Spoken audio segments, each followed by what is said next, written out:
Everyone, আসসালামু আলাইকুম। কেমন আছেন আপনারা সবাই? আশা করছি অনেক বেশি ভালো আছেন। আজকে আপনাদের সাথে শেয়ার করব এই গরমে একদমই সাবুদানা দিয়ে একটি পুডিং। মন প্রাণ দুটোটাই ঠান্ডা হয়ে যাবে আর বানানো একদমই সহজ।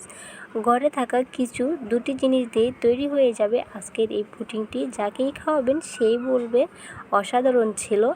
তো কথা না বাড়িয়ে চলে যাচ্ছি মূল প্রস্তুতিতে। একটি প্যানে দিয়ে দিয়েছি 2 কাপের মতো পানি আর দিয়ে দিচ্ছি এখানে মেজারমেন্ট কাপের 2 কাপ সাগু। তো সাবুদানাটা অবশ্যই কিন্তু আগে থেকেই চাইলে ধুয়েও রাখতে পারেন বা আমার মতো এভাবে শুকনো সাবুদানাগুলো পানিতে দিয়ে দিতে পারেন। এখন এটাকে নেড়ে চেড়ে কিছুক্ষণের জন্য ছেড়ে দিব, যতক্ষণ পর্যন্ত না এটা ফুটে যাচ্ছে। তো এটা যখন কিছুটা ফুটে গিয়েছে এ পর্যায়ে এখানে ব্যবহার করছি ফুড কালার। এখানে আমি লাল কালারটা ব্যবহার করছি যেন এই পুডিংটা দেখতে আরও বেশি সুন্দর লাগে, এর জন্য এখানে কালারটা ব্যবহার করেছি। তো কালারটা দেওয়ার পরও এটাকে আমি আরও কিছুক্ষণ রান্না করে নেব। তো এটা আমার হয়ে গিয়েছে। তো সাবুদানাগুলো খুব সুন্দরভাবে ফুটে গিয়েছে। এখন এটাকে ছাঁকনিতে ঢেলে আমি নর্মাল পানি দিয়ে খুব ভালো করে এটাকে ধুয়ে নিয়েছি। এখন আবারও প্যান বসিয়ে দিয়েছি, তারপরে দিয়ে দিচ্ছি এখানে তরল দুধ। এখানে আমি 1 কাপের মতো দিয়ে দিচ্ছি দুধ। তারপরে মেজারমেন্ট কাপের 1 কাপ দিয়েছি গুঁড়ো দুধ আর দিয়েছি 1 কাপ চিনি। তো মিষ্টিটা যে যেরকম খেতে চান ওরকমভাবে দিতে পারেন। চিনির পরিমাণটা যারা বেশি মিষ্টি খান তারা কিন্তু অবশ্যই এখানে চিনিটা বাড়িয়ে দেবেন। এখন সব কিছু দেওয়ার পরে খুব ভালো করে এটাকে মিক্স করে নিতে হবে। তারপরে এখানে আমি ব্যবহার করব আগার আগার পাউডার। এই পুডিংটা জমানোর জন্য এখানে আমি দিয়ে দিচ্ছি 2 চামচের মতো আগার আগার পাউডার।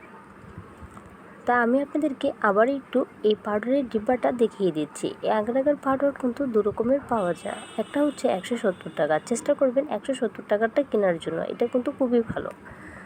তারপরে এগুলোকে খুব ভালো করে নেড়ে ছেড়ে মিশিয়ে এটাকে রান্না করে নেব 2 থেকে 3 মিনিটের জন্য। তাহলে কিন্তু আমাদের এই দুধের মিশ্রণটা হয়ে যাবে। এখন এটা হয়ে গিয়েছে, এখন চুলা থেকে নামিয়ে নিচ্ছি। তো চুলা থেকে নামিয়ে কিছুটা ঠান্ডা করে নিয়েছি। খুব বেশি ঠান্ডা করা যাবে না, তাহলে কিন্তু এটা প্যানে জমে যাবে। তারপরে এই যে ছাগুগুলো আমরা আগে থেকে উঠিয়ে রেখেছিলাম, এই ছাগুগুলো দুধের ভিতরে দিয়ে দিচ্ছি। দিয়ে এভাবে প্রেসার দিয়ে খুব ভালো করে এটাকে মিশিয়ে নিচ্ছি। তো দুধের সাথে এটা মেশানো হয়ে গিয়েছে। যে পাত্রে আমি আজকে পুডিংটা জমাবো এই পাত্রে সরাসরি আমি এই সাবুদানার এই পুডিংটা ঢেলে দিচ্ছি। তো মিশ্রণটি ঢেলে দেওয়া হয়ে গিয়েছে। তারপর একটু প্রেসার দিয়ে খুব ভালো করে এটাকে একটু উলটপালট করে দিচ্ছি যেন কোনো বাবুলস না থাকে। যদি থাকে তাহলে এটা ঠিক হয়ে যাবে। এখন এটাকে ছেড়ে দেবো 1 ঘন্টার জন্য। তো 1 ঘন্টা পর ফিরে এসেছি, খুব সুন্দরভাবে এটা সেট হয়ে গিয়েছে।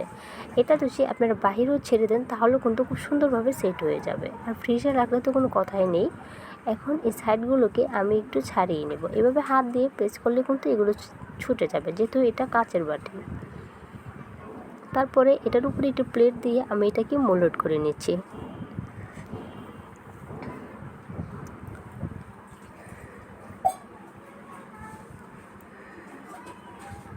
তারপরে এইভাবে বাটির উপরে একটু প্রেস করলে খুব সুন্দরভাবে এটা ইজিভাবে বের হয়ে যাবে। তো দেখতেই পাচ্ছেন কত সুন্দরভাবে এটা বের হয়ে গিয়েছে আর দেখতে কতটা সুন্দর লাগছে।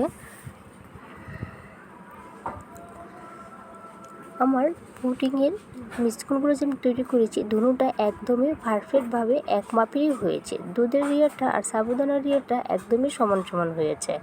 যেহেতু এখানে আমি 2 কাপের মতো সাবু ব্যবহার করেছি, এর জন্য কিন্তু আমি এখানে ½ লিটার দুধ ব্যবহার করেছি। তো একটি কেটে আপনাদেরকে দেখাচ্ছি এটা কতটা সুন্দর হয়েছে। দেখতেই পাচ্ছেন কত সুন্দরভাবে এটা নড়ছে। অনেকটা কী বলবো, মানে গরুর কলিজার মতো এটা এভাবে ধকধক করে নড়ছে। আর এতটা মজা হয়েছিল যা বলে বোঝাতে পারবো না। এত তীব্র গরমে এটা যখন ফ্রিজে রেখে ঠান্ডা ঠান্ডা আপনি কাউকে খাওয়াবেন, সে আপনার প্রশংসা না করে থাকতে পারবে না। আমি আরও কাছ থেকে দেখাচ্ছি এটা কতটা সুন্দর হয়েছে। যদি ভিডিওটি ভালো লাগে প্লিজ সাবস্ক্রাইব করে আমার পাশেই থাকবেন। আমার বেল বাটনটা ক্লিক করে রাখবেন আমার পরবর্তী নোটিফিকেশন সবার আগে পাওয়ার জন্য। এত সুন্দর আকর্ষণীয় একটি ডেজার্ট আপনারা যে কোনো উৎসবেও আপনি ডাইনিংয়ে এটাকে রাখতে পারেন, তাতেও অনেক সুন্দর লাগবে আপনার ডাইনিং।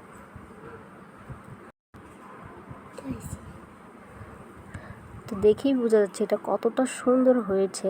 দেখতে যতটা সুন্দর ছিল খেতে কিন্তু এর চেয়েও বেশি ভালো ছিল। আল্লাহ হাফেজ।